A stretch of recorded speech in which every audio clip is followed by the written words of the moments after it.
우리가 성경을 읽을 때 말씀에 임하시는 성령 하나님의 능력이 우리를 감동시킴으로써 우리 마음에 소망과 기쁨이 채워지는 것을 우리가 말씀을 읽을 때 경험할 때가 있습니다. 하지만 때로는 그렇지 않는 경우도 있습니다. 말씀을 읽으면서 오히려 힘을 얻기보다 의구심이 생기기도 하고 절망과 낙담에 빠질 때가 있습니다. 언제 그런 일이 일어날까요?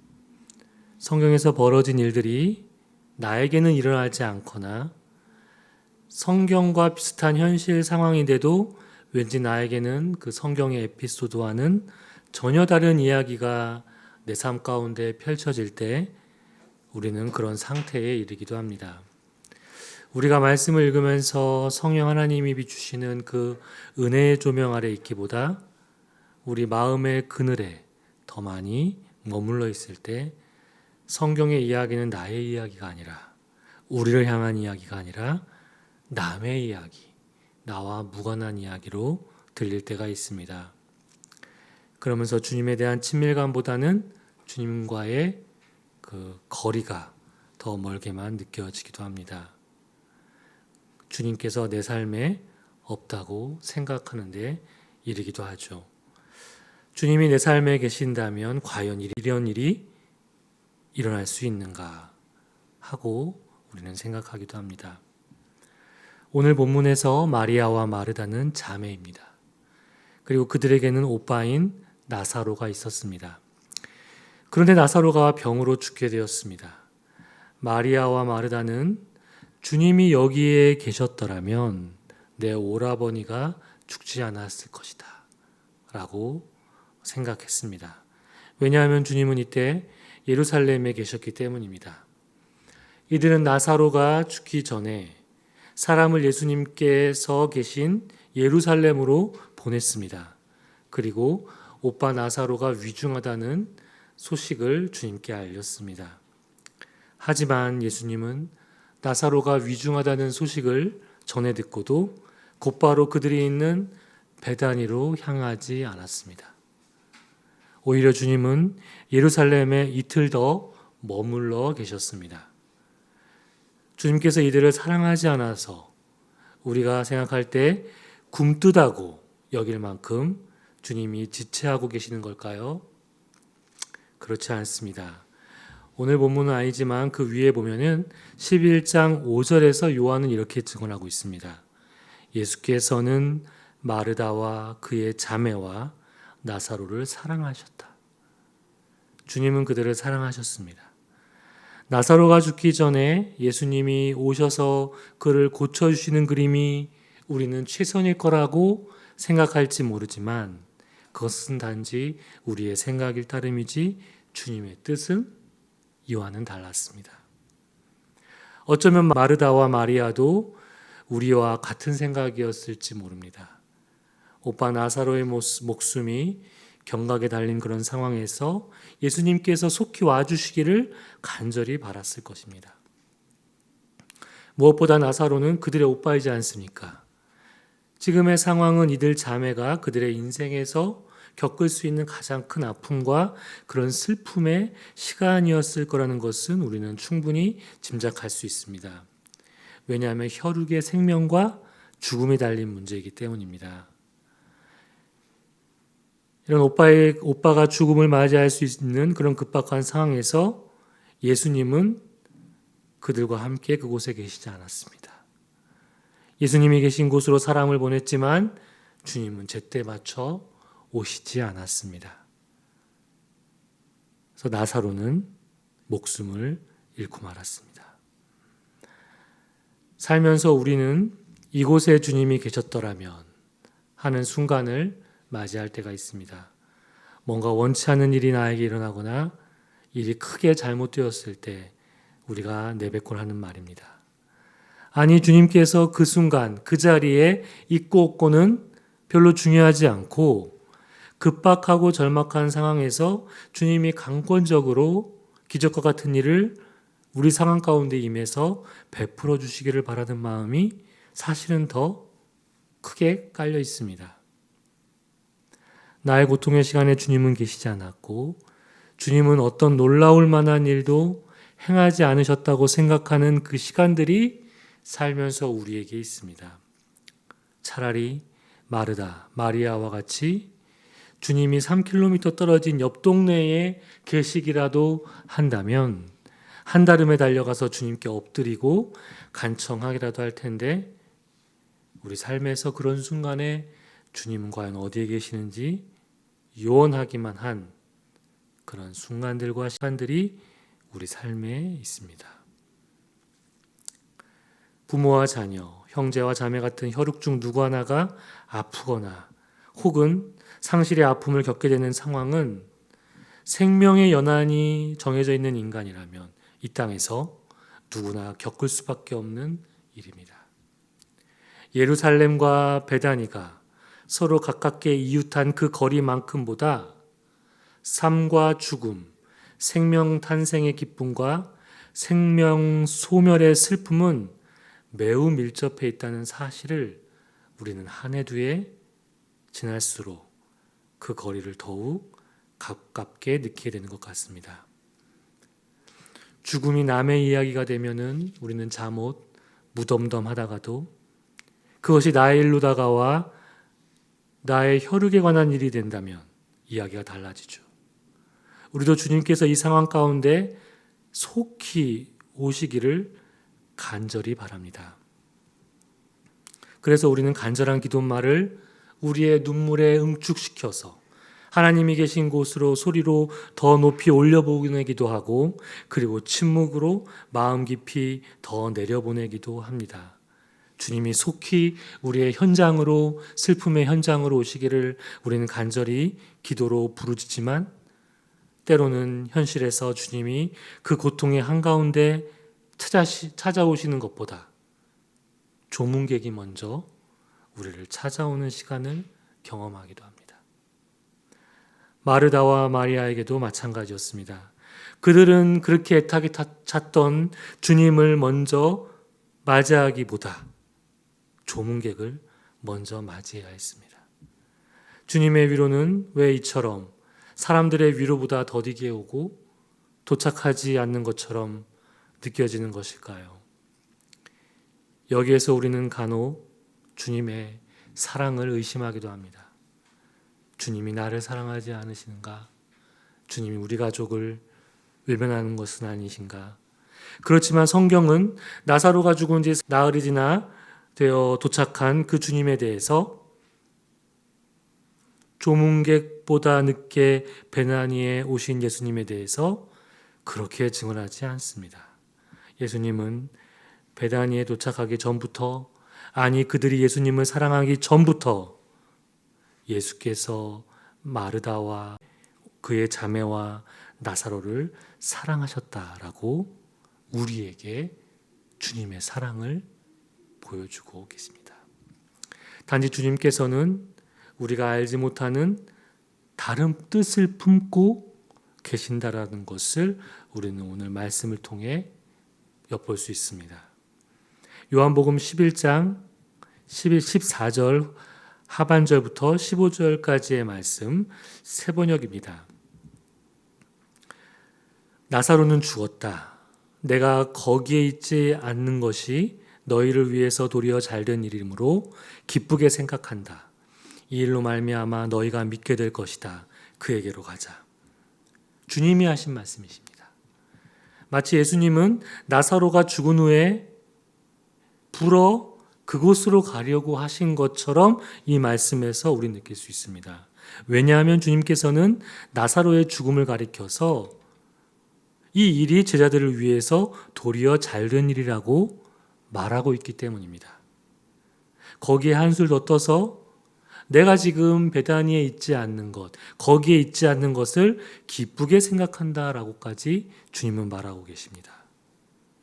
이 말은 주님께서 나사로의 소식을 듣고 즉각 거기에 반응해서 그곳으로 향하지 않는 것을 주님은 지금 잘한 일이라 라고 말하고 있는 것이죠. 이것은 정말로 제자들을 위해서 도리어 잔된 일일지는 몰라도 이 일을 겪고 있는 마르다와 마리아의 입장에서는 과연 잘된 일이다. 주님이 기쁘게 생각한다. 라는 이 상황에 과연 맞는 말인지 우리는 의구심을 갖게 됩니다. 주님께서 즉각적으로 베다니로 가지 않는 것이 왜 잘된 일이며 무엇 때문에 그것을 주님이 기쁘게 생각한다고 말씀하시는 것일까요? 바로 제가 읽어드린 이 말씀에서 이 일로 말미암아 너희가 믿게 될 것이다 라는 말씀에 우리는 주목할 필요가 있습니다. 주님은 병이 들어서 죽은 나사로를 살리시는 일을 통해서 제자들이 예수님을 메시아, 즉 구원자이신 그리스도이심을 더 굳게 믿게 될 거라는데 주님은 더 마음이 그곳에 계셨던 것입니다. 즉 죽은 나사로가 있는 그 베단이라는 곳은 제자들이 주님을 새롭게 경험하게 되는 그런 장소가 될 것임은 물론 그곳에서 벌어질 일을 통해서 주님은 제자들의 믿음을 한층 더 성숙시키고자 하시는 주님의 계획이 깔려 있다는 것을 알 수 있습니다. 표면적으로는 오빠 나사로의 죽음으로 슬픔에 빠진 마리아와 마르다의 고통을 주님께서 잠시 외면하신 것처럼 보이지만 사실 주님은 제자들에게 이러한 속뜻을 품고 있었던 것입니다. 그리고 마리아와 마리다에게도 동일하게 나사로를 살리시는 일을 통해서 그들의 믿음을 더욱 견고하게 세우시려는 주님의 뜻이 엿보이는 대목입니다.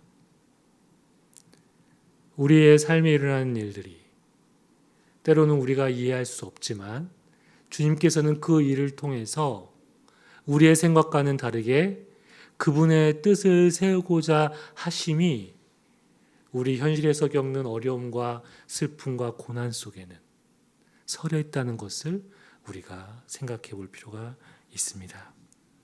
이제 주님께서는 제자들의 믿음은 물론 두 자매의 믿음을 위해서 베다니로 향하십니다. 11장 17절부터 19절까지의 말씀 제가 읽겠습니다.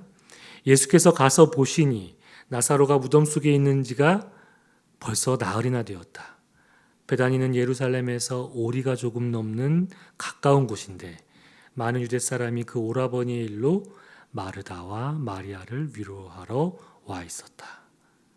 약 오리, 주님이 계셨던 예루살렘과 베다니의 거리는 3km 정도 떨어진 옆 동네였습니다.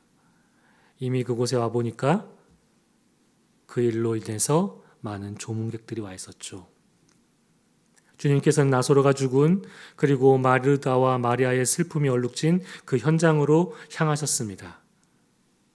그런데 예수님께서 도착했을 때는 나사로가 죽은 지 벌써 나흘이나 지난 시점이었고 그를 무덤에 안치한 후였습니다. 주님께서 보니 그곳에는 정말 그들을 위로하기 위해서 조문객들이 많이 와 있었습니다. 그렇습니다. 주님의 오심보다 조문객의 위로가 먼저 베다니에 도착한 것처럼 보입니다. 주님의 위로는 4일이나 지각한 상황처럼 보입니다. 이때 마르다는 예수께서 오신다는 말을 듣고 주님을 맞이하러 나갔고 마리아는 집에 남아 있었습니다. 예수님을 뵈러 집을 나선 마르다는 주님을 보고 이렇게 이야기하죠. 21절, 22절 말씀입니다. 마르다가 예수께 말하였다. 주님이 여기 계셨더라면 내 오라버니가 죽지 아니하였을 것입니다.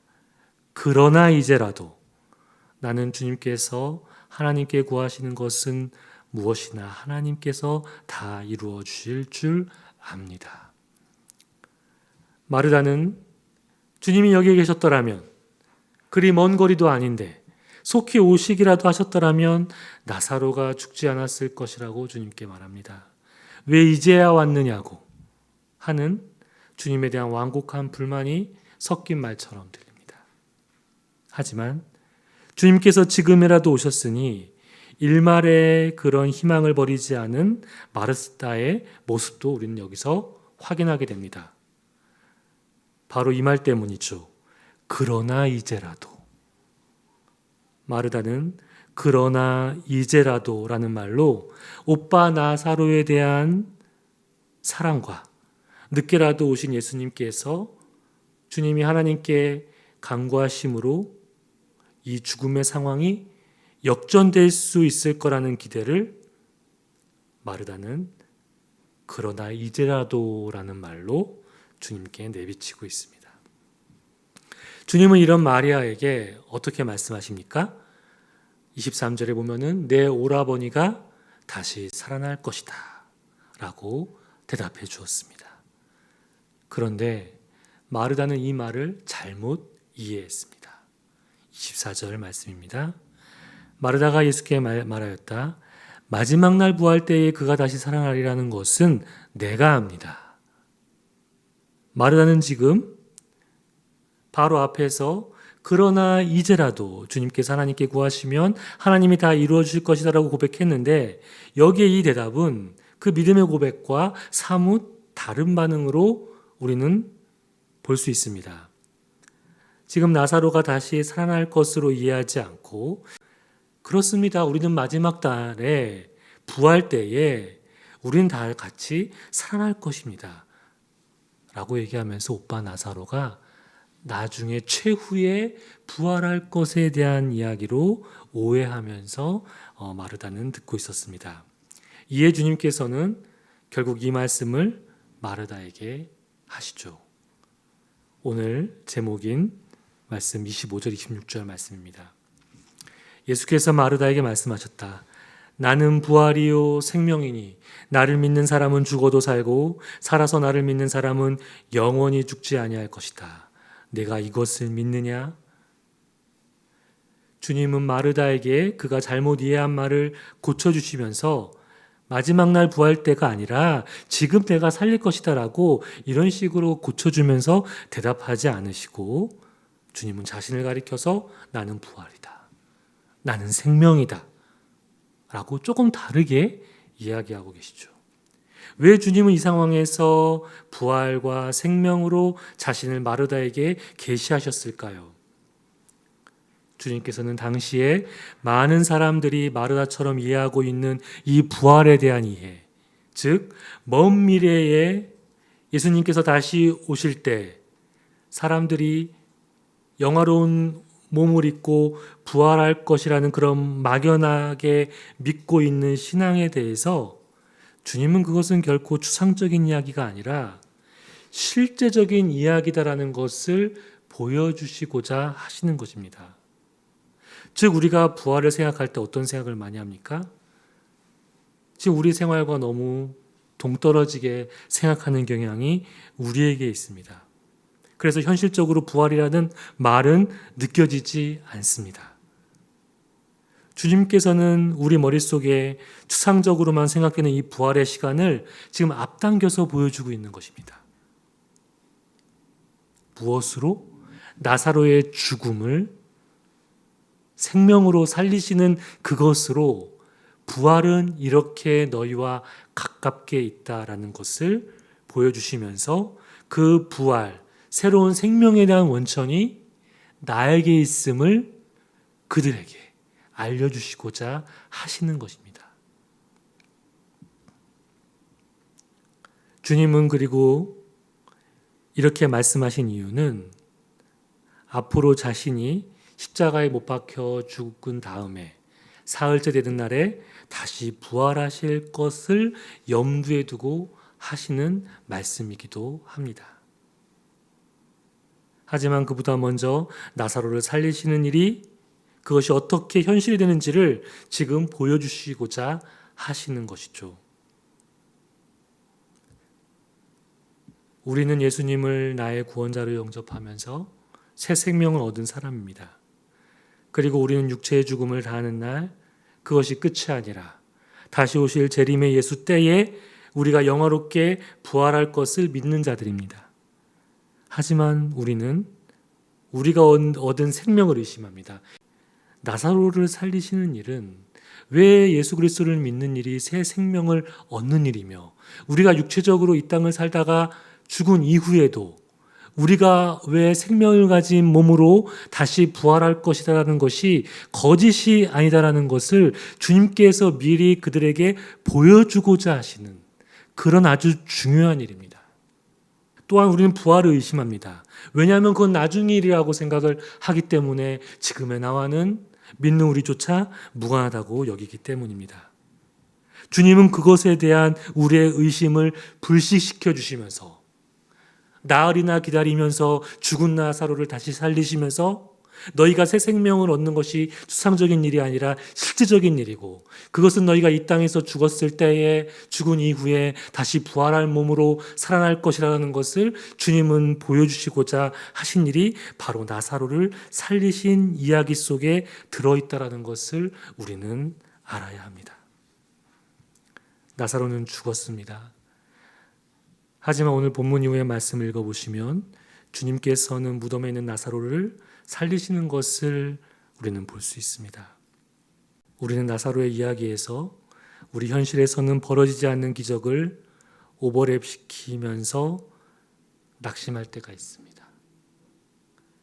사실 우리는 나중에 부활 생명보다는 그러나 이제라도 와 같은 그런 우리 삶의 어려운 상황들, 힘들었던 순간에 일말의 기대와 희망을 품고 있었던 그런 순간을 떠올리면서 하지만 우리 현실에서는 이런 일들이 일어나지 않았지라고 낙심할 때가 있습니다. 그리고 주님의 위로는 왜 그 순간에 조문객보다 더디게 우리 마음에 찾아오는 것입니까? 그런데 한번 생각해 보십시오. 2000년 전에 주님께서는 우리를 먼저 위로해 주었다고 생각하는 그 조문객들보다 2000년 전에 이 땅에 먼저 우리를 위해 오셨습니다. 우리가 이 땅에 살아가면서 겪게 될 슬픔, 상실의 아픔보다 주님은 먼저 이 땅에 오셨습니다. 우리보다 먼저 삶의 고통 한복판으로 오셨고 우리가 살아가면서 당한 슬픔, 그 슬픔의 부활과 생명이라는 것을 2000년 전에 우리에게 보여주심으로써 우리가 현실에서 살아가면서 겪는 그 고통과 아픔이 전부가 아니라는 것을 이미 2000년 전에 우리가 생각하는 위로의 조문객들보다 먼저 오셔서 위로하는 그 틀을 우리 삶 가운데 깔아놓으셨습니다. 사실은 우리가 겪게 되는 슬픔, 이미 겪은 슬픔, 상실의 아픔보다 주님의 위로가 먼저 이 땅에 있었습니다. 생명과 부활이라는 것을 그분의 오심으로 우리 삶 가운데 심어 놓으신 것입니다. 우리의 슬픔과 고난이 아직 견딜 만한 것은 왜 그럴까요? 세상 사람들이 말하듯이 시간이 약이라서 우리가 견딜 만한 것일까요? 그렇게 생각할 수도 있지만 저는 오늘 말씀을 통해 보자면 그렇지 않다고 생각합니다. 우리가 힘든 상황을 맞이했음에도 슬픔과 고난이 아직 우리 삶에 견딜 만한 것은 주님의 위로가 2000년 전에 먼저 우리에게 덧입혀졌기 때문에 우리에게는 부활과 생명이라는 소망이 아주 크지는 않게 느껴지지만 우리가 그것을 바라보면서 이 땅을 살아가게 되는 것입니다. 우리는 지금 이 땅에 생명으로 오신 예수님의 오심을 기리고 다시 오실 주님을 기다리는 대림절을 보내고 있습니다. 주님을 알기 전에 우리는 나사로와 같은 병든 상태로 이 세상을 살던 사람입니다. 여기서 병들었다라는 것은 죄로 인해 병들은 것을 의미합니다. 그런데 주님께서는 이 땅에 생명을 주시기 위해 오셨습니다. 죽음의 한복판에 주님께서 나사로를 살리러 베다니에 오신 것처럼 우리의 구원을 위해 이 땅에 오신 것을 기리고 그리고 다시 오실 주님을 기다리는 것이 바로 대림절입니다. 그렇다면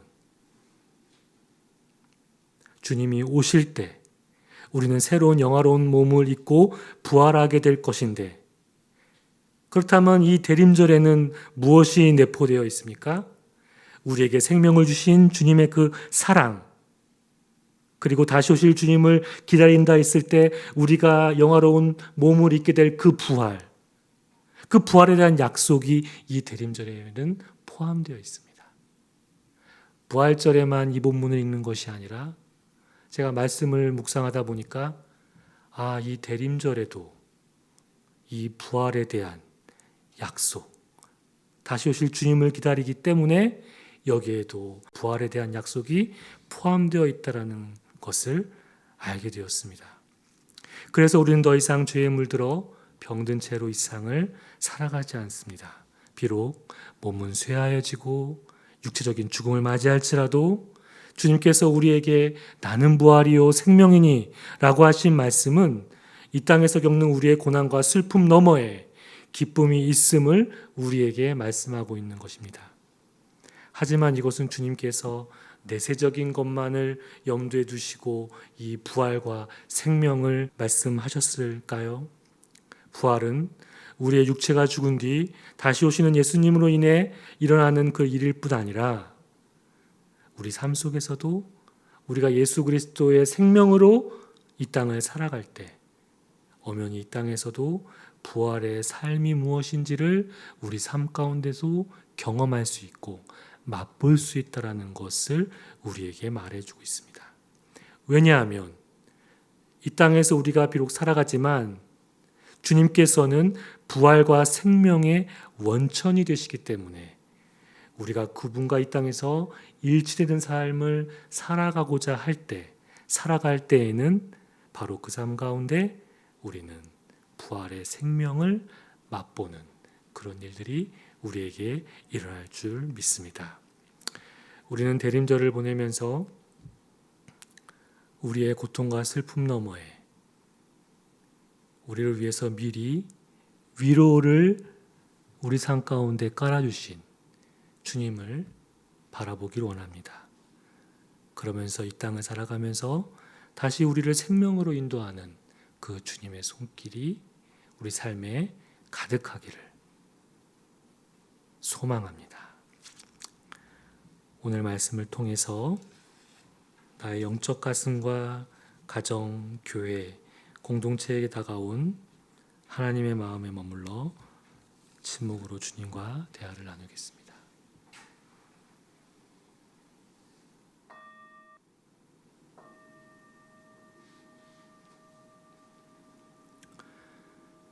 나는 부활이요 생명이니 라는 주님의 말씀, 대림절을 보내며 주님이 이 땅에 오심이 우리 삶 가운데 생명을 주시기 위함임을, 그리고 이미 우리가 겪게 될 그 아픔과 슬픔보다 먼저 오셔서 우리를 위로하시고 우리를 생명의 길로 인도하시는 주님의 사랑이 깃든 그런 예수님의 오심이라는 사실을 우리 모두 명심하고 대림절을 보낼 수 있도록 주님 도와주옵소서.